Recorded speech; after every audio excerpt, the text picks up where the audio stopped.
تو جاننے کہ اللہ تعالیٰ کے فیصلے جو ہے نا وہ حکمت سے بھرے ہوئے ہیں، ہمیں سمجھ آئے یا نہ آئے. اور اکثر انسان کو سمجھ نہیں آ رہا ہوتا کہ یہ کیوں ہو رہا ہے میرے ساتھ لائف میں ایسا. ہر فیصلہ اللہ کی حکمت سے بھرا ہوا ہے اور اس خیر سے بھرا ہوا ہے. واللہ یعلم وانتم لا تعلمون، اللہ تعالیٰ جانتے ہیں لیکن تم اس بات کو نہیں جانتے. عبداللہ بن مسعود رضی اللہ تعالیٰ عنہ کہا کرتے تھے کہ I would prefer eating a burning coal. It burns what it burns and leave what it leaves, no matter how much damage it creates and causes, rather than saying کہ I wish Allah subhanahu wa ta'ala have done it this، جو اس نے نہ کیا ہو. یا میں یہ کہوں کہ کاش اللہ تعالیٰ یہ کام نہ کرتے جو اس نے کیا ہو.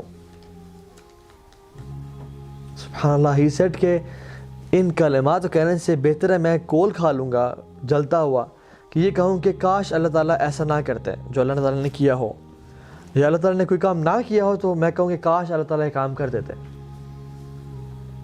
And he continues and says in other narration, he says کہ ایک انسان کوئی بزنس کرنا چاہتا ہے یا کسی سے شادی کرنا چاہتا ہے تو اللہ سبحانہ و تعالیٰ کے علم میں ہوتا ہے، کامل علم میں، کہ اگر یہ عورت اسے مل گئی تو شی ول لیڈ ہم ٹو ہیل فائر، یا اگر یہ مرد اس عورت کو مل گیا تو یہ ان دونوں جہنم میں چلے جائیں گے. یا اگر اس کا بزنس اسٹیبلش ہو گیا تو یہ اتنا باغی ہو جائے گا، اتنا گناہوں میں پڑ جائے گا مال کی وجہ سے کہ جہنم میں چلا جائے گا. سو اللہ سبحانہ و تعالیٰ out of his mercy orders the angels کہ اس کام میں رکاوٹ بن جاؤ.